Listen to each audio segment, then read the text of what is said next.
Box, box, box. 2 laps remaining, you'll catch them this lap.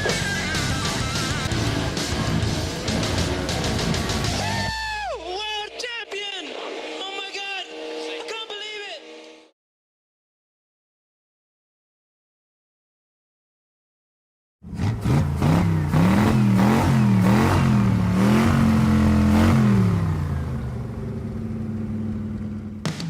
Bienvenidos al circuito de Gilles Villeneuve, inaugurado en 1978 y con una longitud de 4.361 metros.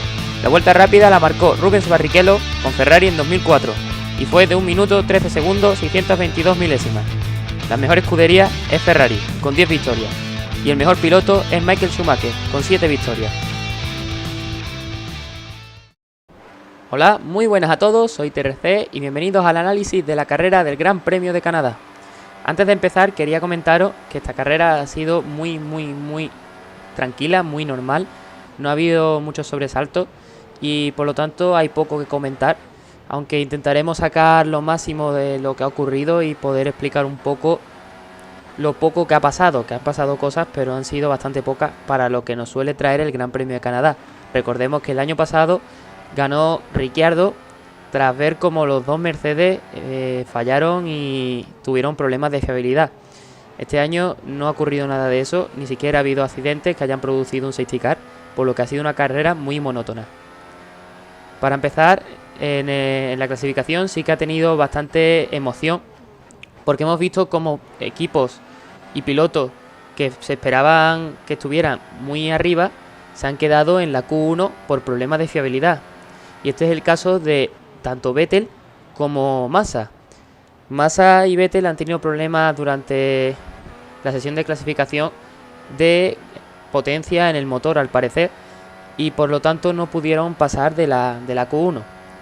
Gracias a esto vimos como Alonso se salvó de quedarse en la Q1 y pudo pasar a la Q2 y hacer una mejor actuación de lo que se esperaba con el McLaren Honda. Y mientras vemos que el McLaren de Baton tuvo que abandonar la sesión y quedó último. Ya en la Q2 vimos que se quedaron tanto Carlos Sainz como Alonso porque sus motores no daban para más, y este circuito, recordemos que es un circuito de motor, es un circuito de aceleración y con grandes frenadas, y que en todas sus rectas se alcanzan unos 300 km por hora. Por lo tanto, tanto Carlos Sainz como Alonso, Carlos Sainz con el motor Renault y Alonso con el Honda, se quedaron en Q2. Carlos Sainz quedó el 11 y Alonso, con una vuelta magistral, quedó el 13, aunque se esperaba que quedase mucho más atrás, ni él mismo se lo creía. Esto nos dio a entender que podía haber un rayo de esperanza para la carrera y que pudiera llegar a puntuar. Ahora después veremos lo que ocurre, que al final no pasa. Y por tanto en la Q2 quedan tanto Alonso como Carlos Sainz. Y ya en la Q3 vemos que durante todo el fin de semana ha habido muchísima igualdad entre Rosberg y Hamilton, pero en la Q3 al parecer un problema en los neumáticos de Rosberg impiden que este consiga hacer una vuelta mejor de la que estaban haciendo antes, por lo que quedó a 3 décimas de Hamilton y Hamilton consiguió la pole. Rosberg salía de segundo y Raikkonen consiguió salir tercero. Por lo tanto, buena actuación de Raikkonen, que es la mejor posición de salida de esta temporada para él. Después más abajo veíamos que los Lotus iban bastante bien y ocuparon la tercera línea de salida del Gran Premio de Canadá. Bottas saldría cuarto.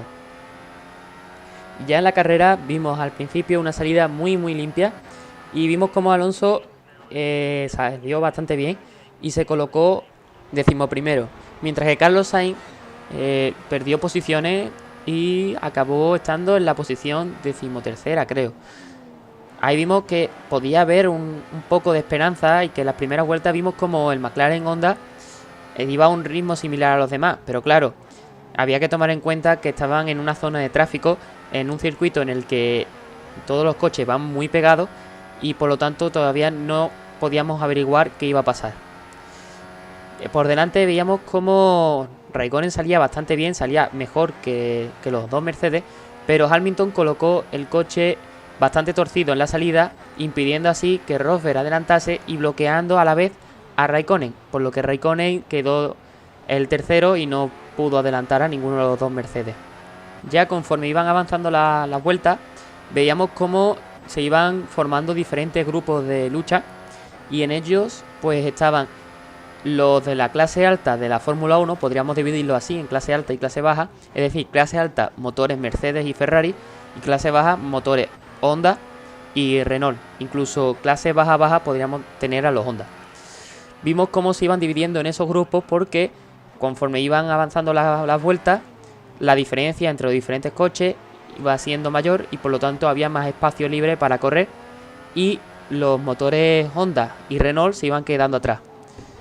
Y gracias a estas grandes rectas pues podíamos ver la diferencia de velocidad punta que tenía, y veíamos cómo se iban quedando cada vez más atrás los coches con los motores de la clase baja. Por lo tanto veíamos cómo Alonso se iba quedando cada vez más atrás y lo pasaba hasta el apuntador, incluso le arrancaban las pegatinas y no podía hacer nada porque estaba totalmente indefenso en las rectas y en las aceleraciones. Esto mismo le pasaba a todos los coches con los motores Renault, como ya digo, y no podían hacer nada. Por otro lado teníamos al Williams de Massa, que volaba y adelantaba a todos con una velocidad increíble, y nos regaló un momento bastante épico, que fue un adelantamiento con Ericsson en el que se rozaron, pero gracias a la suerte no ocurrió nada, pero fue un adelantamiento bastante bonito y que gusta verlo en la repetición. Por el otro lado, Vettel, que salía al 18º, sancionado también por adelantar con bandera roja durante la clasificación, iba adelantando posiciones también fácilmente gracias a su potencia en el motor, hasta llegar a Fernando Alonso, que este se defendía como podía, como gato panza arriba, y vimos como Vettel se desesperaba, intentaba adelantarlo y se pasó de frenada y Alonso lo volvió a adelantar. Lo que pasa es que en la recta pues el Ferrari volaba y lo consiguió adelantar. Después de esto Vettel para, una parada con poco sentido porque no sirvió de mucho, porque más adelante se volvería a encontrar a Fernando Alonso y esta vez sí le costó adelantar. Incluso nos dedicaron una lucha bastante bonita, nos recordó a la del año pasado en Silverstone, si no recuerdo mal, en la que casi se rozan en la última chicane, pegado al muro de los campeones, y según Vettel sí se rozaron, pero en las imágenes no se puede apreciar si esto pasó o no. Al final Vettel pues consiguió adelantar a Alonso, pero ahí Fernando se divirtió bastante. Por delante ya veíamos como Hamilton se iba alejando de Rosberg se iba quedando detrás y no podía seguir el ritmo. Lo mismo pasaba con Raikkonen, que nos decepcionó un poco esperando que Ferrari fuera mejor gracias a los tokens de los motores que llevaba. Después veíamos a Carlos Sainz, que llegó al punto de Fernando Alonso y lo adelantó sin problema. Además de que Fernando Alonso no le opuso mucha resistencia, ya que sabía que el motor Renault iba mejor que el Honda y era muy fácil retenerlo atrás, por lo que era mejor dejarlo pasar y no perder tiempo con él. Durante la mitad de la carrera ya vemos como hay una conversación muy rara entre Alonso y el muro. Desde el muro le dicen que tiene que ahorrar combustible, aunque tengan a Nasser detrás o algo así parecido, y Alonso responde que no quería ahorrar combustible, que ya llevaba toda la carrera defendiéndose como si fuese un amateur y que quería competir, por lo que se desobedeció este consejo y siguió sin ahorrar combustible, aunque lo llevaba haciendo más tiempo anteriormente, y pensó ya en hacerlo al final de la carrera. ¿Pero qué ocurrió? Pues algo que llevamos viendo durante 2 carreras consecutivas, y esta es la tercera. Alonso tuvo que abandonar, no sé muy bien el porqué, no he leído las causas, pero al parecer por fiabilidad de nuevo. Y la verdad fue algo muy impactante. Es que ya no sabemos qué hacer con McLaren Honda, porque van prometiendo una mejora de fiabilidad y han vuelto a abandonar. Y es que no pasó solo con Alonso, sino un poco después ocurrió con Button. Y fueron los únicos junto a Mary en abandonar. No hubo más abandono, solo ellos dos. Y bueno, ya en la parte final de la carrera, es que no tiene mucho más que comentar. Vimos como Rosberg se acercaba a Hamilton, pero vimos también unas conversaciones de radio un poco extrañas. A Rosberg le decían que tenía problemas en los frenos, que los frenos estaban críticos los frenos traseros, si no recuerdo mal, y que de combustible iba bien. Y a Hamilton le iban comentando lo que le iban diciendo a Rosberg. Y parecía más bien que Rosberg se acercaba y Hamilton, cuando veía que este se acercaba, apretaba y se alejaba. Por lo que veíamos que la situación iba a seguir igual por mucho que Rosberg intentara acercarse, ya que Hamilton es un rival muy duro. Mientras tanto, Raikkonen tiene un error en la curva más cerrada del circuito, la curva más lenta. Tiene un error y trompea. Parece ser que fue el mismo error que el año pasado, que se dejó el mapa motor de los bosses puesto y trompeó, dándole así una de las 2 posiciones que perdió a Bottas, quien tendría el podio en su mano. Por otro lado, veíamos como Vettel al remontar tuvo varias luchas y una de ellas con Hülkenberg, y en la chicane final, de nuevo, al intentar hacer lo mismo que con Alonso, obligó a Hülkenberg a tomar una trayectoria diferente y esto hizo que el piloto alemán trompeara. No tuvo nada que ver Vettel en realidad, no hubo ningún toque, por lo que no hubo sanción.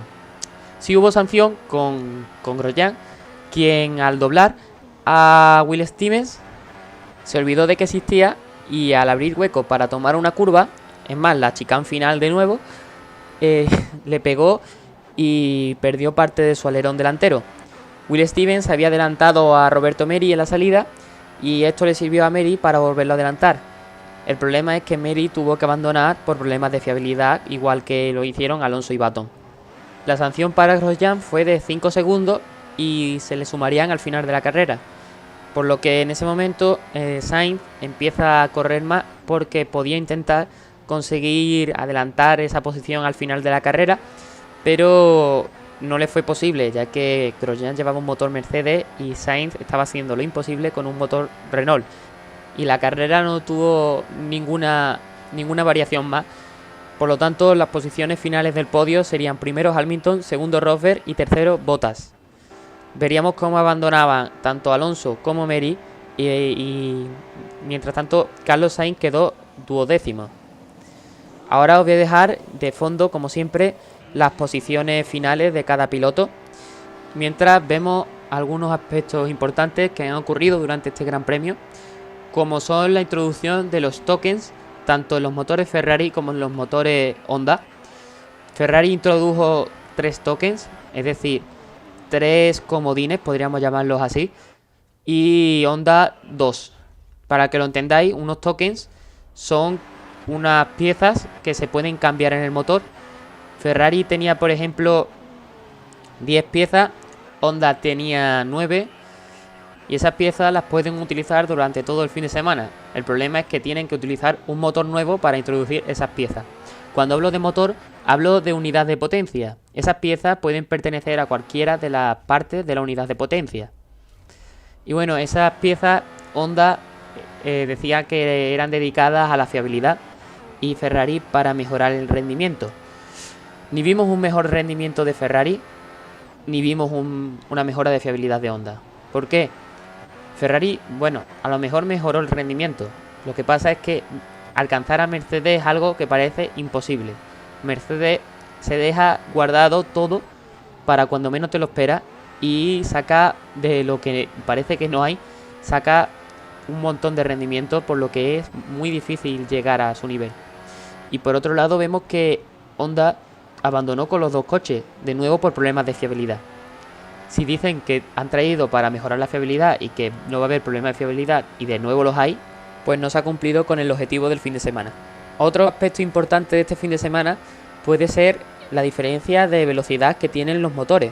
Como ya he dicho antes en el análisis, podíamos dividir entre diferentes clases, la clase alta y la clase baja.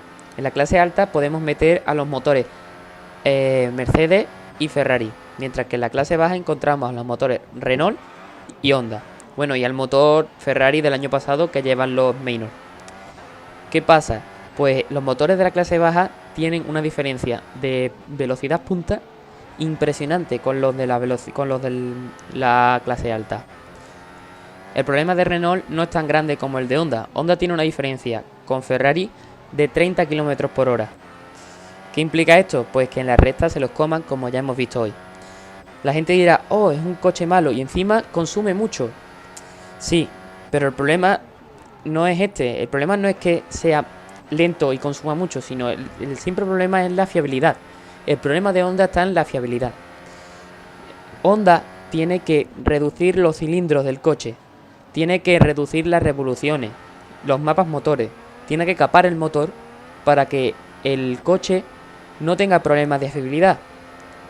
Por eso tienen tan pocos caballos y por eso tienen tan poca velocidad punta.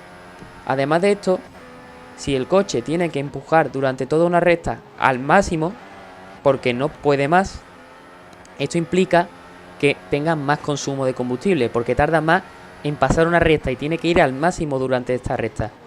Por eso el Honda es el que más consume, siendo el más malo. Si Honda consigue mejorar la fiabilidad, esto ya no ocurrirá. Y podríamos ver que el motor Honda podría alcanzar el nivel de Mercedes perfectamente. Pero como ya dice Alonso, debemos de tener paciencia. Y bueno, este ha sido el análisis completo del Gran Premio de Canadá. Ya como dije antes, este Gran Premio no tiene muchas cosas que comentar, pero sí hemos podido ver un poco dónde está cada coche y dónde está cada motor, porque los circuitos de motor es lo que tiene, nos enseñan la verdadera posición de cada motorista. Y eso ha sido la parte interesante de este Gran Premio. Esperemos que en el próximo, que es el Gran Premio de Austria, veamos algo más de acción y veamos un poco más de movimiento en la carrera. Y bueno, pues ya sabéis, si os ha gustado, no olvidéis dejar un comentario y darle a like. Y si no estáis suscritos, suscribiros para no perder nada de información del mundo de la Fórmula 1. Y bueno, ya nos vemos dentro de 2 semanas, creo, debido a los estudios, para comentar el Gran Premio de Austria y demás. Hasta luego.